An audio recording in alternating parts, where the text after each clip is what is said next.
He mocked her in front of everyone, until her quiet words brought him to his knees. The lobby of the luxury corporate tower gleamed under golden chandeliers. Employees hurried past marble pillars, heads low, clutching reports and lattes, careful not to attract attention. At the center of it all stood Mr. Nathaniel Royce, a billionaire real estate mogul known as much for his fortune as his ruthless pride. He strutted through the entrance, flanked by assistants, phone pressed to his ear, barking orders, until he noticed a cleaner on her knees, scrubbing the floor near the elevator. "Watch out," he barked, almost tripping. "This is not a back alley. Get this mess cleaned up properly." The cleaner, a woman in her late 50s with tired eyes and gentle hands, stood slowly. Her face showed no anger, only calm. "I'm sorry, sir," she said softly. He scoffed. "Sorry doesn't polish floors." The assistants chuckled awkwardly. Royce turned to leave when the woman spoke again. This time quieter, barely a whisper, but it stopped him cold. "I used to polish your shoes when you had holes in them." The lobby fell silent. Royce turned around, eyes narrowing as he studied her face. Something stirred in him, a flicker of recognition, buried beneath layers of forgotten years. The cleaner didn't flinch. Her words had cracked something open. And for the first time in years, the man known for standing above all others hesitated. Nathaniel stood there, stunned, the voices and footsteps around him fading into the background. The woman's eyes, soft, steady, and somehow familiar, pierced through the thick armor of wealth and ego he'd built over the years. What did you say?" he asked, his voice unsteady. She didn't move. "You were 8. Your shoes were worn through, and your mother brought you to the church shelter on 9th Street. I volunteered there. You cried when the other kids made fun of you. I told you someday those shoes would walk you into something great." His lips parted, but no words came. Slowly, memories trickled in, the cold winters, the shame. The tiny woman who knelt down, cleaned his scuffed shoes with her own rag, and gave him an extra sandwich when he said he wasn't hungry. But his stomach growled anyway.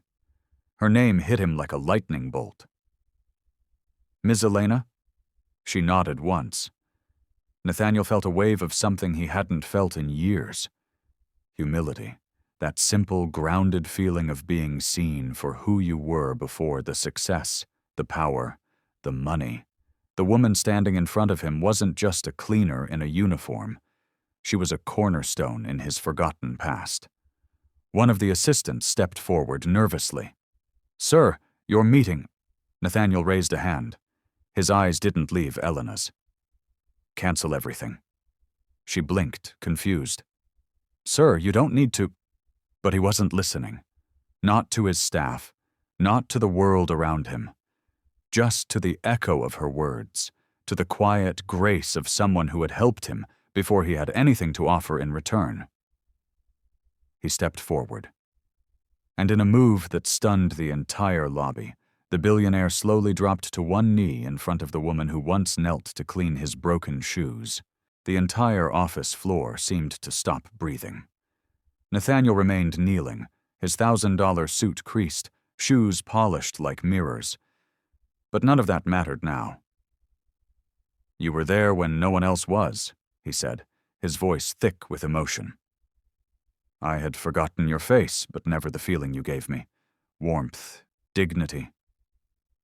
Hope, Elena shook her head, still trying to grasp the reality of the moment. "Sir, I was just doing what anyone kind would do." "No, you weren't. Most walked past. You didn't." His hand trembled as he reached into his coat pocket and pulled out a small, faded photo. One he'd carried all these years without knowing why. A photo of the church shelter. Children sitting in rows. And in the back corner, Elena handing out food with that same quiet smile. "I kept this," he said. "I never knew your name, I just remembered the feeling of being seen when I felt invisible. Tears welled in Elena's eyes. For years, she had cleaned hallways and offices, unnoticed and unthanked. Now, the richest man in the building knelt before her, because of a sandwich and a few kind words decades ago. Gasps rippled through the room as Nathaniel stood and turned to his staff. "This woman," he announced, "is the reason I ever got to a boardroom. She taught me compassion before I learned contracts, kindness before I ever counted a dollar." He turned back to her. "From today, you'll never wear that uniform again unless you choose to. I want you to lead a new division, one focused on giving opportunities to people like me, who just needed one hand to lift them up." Elena covered her mouth, stunned. I don't have the education for that." "I'll build the team around your heart," he replied. "That's the only qualification that matters to me." As the staff burst into respectful applause, and tears shimmered in the eyes of even the sternest executives, Elena simply stood there, overwhelmed. The days that followed were filled with whispers throughout the corporate tower. Whispers of awe, respect, and disbelief. Elena, the once invisible cleaner, now walked through the same hallways with an executive badge clipped to her blouse. Not out of pride, but humility. She still greeted every janitor by name, smiled at the security guard, and left thank you notes for the cafeteria staff. Her first day in her new role began not with spreadsheets, but with stories. Nathaniel had insisted, "We're not building a charity, we're building a bridge." Elena sat in a conference room filled with young men and women from shelters, foster care, and halfway homes, each given a shot, just like Nathaniel once needed. She listened. She encouraged. And slowly, she became the face of the very program she inspired. Nathaniel often visited her office, not to supervise, but to learn.